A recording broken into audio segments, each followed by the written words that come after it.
הולך להעביר את הטומאה מן הארץ, רוח הטומאה מן הארץ. זה הכוונה, הוא ראה בחלום שתרגיל. ככה מסביר רבי נתן. וזה בחינת שחיטת המלאך המוות שהוא היצר הרע, בחינת זובח תודה. שדרשו רבותינו זה הזובח את יצרו. וחשב עליה מחשבות רעות מה לעשות לו. ועד איזה נתקלקלה אהבה שביניהם ברכה.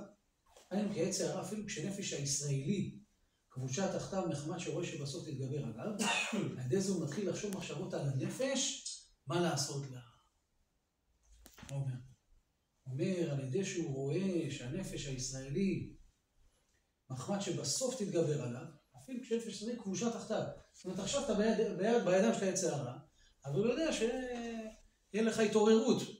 בעוד כמה שעות, בעוד כמה ימים, אתה תתעורר, אתה תלך למקווה, תעשה תשובה, תיקח איזה דף גמרא, תבכה לקדוש ברוך הוא, תעשה איזה תפילה, תתעורר, אז הוא יודע שאתה הולך להרוג אותו, שאתה תתגבר עליו. אומר רבי נתן, עד איזה התקלקלה ואהבה שביניהם. כי בתחילה היה קצת אהבה והתקשרות בנפש הישראלי ויצר, כי מעוצם גלותה שנכבשה בידו, שכחה מעלתה, עד שהיה לה קצת אהבה והתחברות עמו. אבל מחמת שהנפש ראתה והבינה, שהוא חושב מחשבות עליה ורוצה לכלותה לגמרי, עד איזה התחילה להתגבר כנגדו ולחשוב מחשבות כנגדו. איך להימלות ממנו התקלקלה האהבה וההתחברות שביניהם עד שברחה מפניו. מבחינת ויברח יעקב, שהוא כללות משמות ישראל.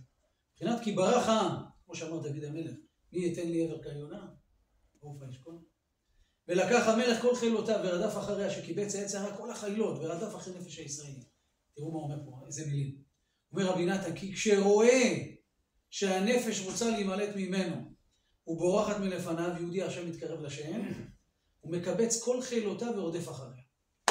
כי כל מה שהנפש מתגבר כנגדו, מתגבר כנגדה.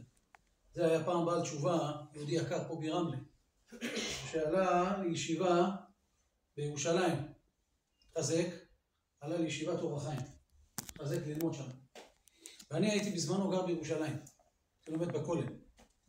הוא בא אליי לכולל, הסתכלתי על הפנים שלו שהוא נכנס, ראיתי משהו עובר עליו. אז הוא מסמן לי אם אני יכול רגע לבוא לדבר איתו. יצאתי, איך שיצאתי הוא פרץ בבכי, והתחיל לבכות, אז חיבקתי אותו, אמרנו, מה קרה? אז הוא אומר לי, אני לא יכול ללמוד, אני לא יכול להתפלל. הוא אומר לי, עד שעליתי לישיבה, הוא אומר, אני שבור. לא, מה קרה? הוא אומר לי, אני פותח גמרא, אני רואה תועבות. אני פותח את הסידור, אני רואה טומאה. אני לא מצליח ללמוד. הוא אומר לי, בחיים לא היה לי כזה התגברות של מחשבות רעות ואירועים רעים. הוא אומר לי, הרב, אני יש. הוא אומר לי, אני הולך לעשות עבירה עכשיו. אם אני לא בא לפה עכשיו, אני הולך לעשות עבירה. ואז אמרתי לו, את מה שכותב פה רבי נתן, תביני את הדברים האלה. כשהוא רואה שיהודי, נפש הישראלי, מתקרבת לשם ומתגברת, הוא מפעיל את כל החילות שלו, את כל הכוחות שלו. הוא מביא חיל הים, חיל האוויר, חיל היבשה, הוא מפעיל את כל הכוחות שלו כדי להפיל את הנשמה של היהודי הזה. לא לתת לו להתקרב לשם, לא לתת לו להתקרב לתורה, לא לתת לו ללמוד. כי כשהוא רואה שהנפש רוצה להימלט ממנו ועוד מלפניו, הוא שבוי, כמו עכשיו השבויים בחמאס. מה, אם ניתנו להם לברוח? הוא יעשה הכל, אז הוא מתגבר כנגדם.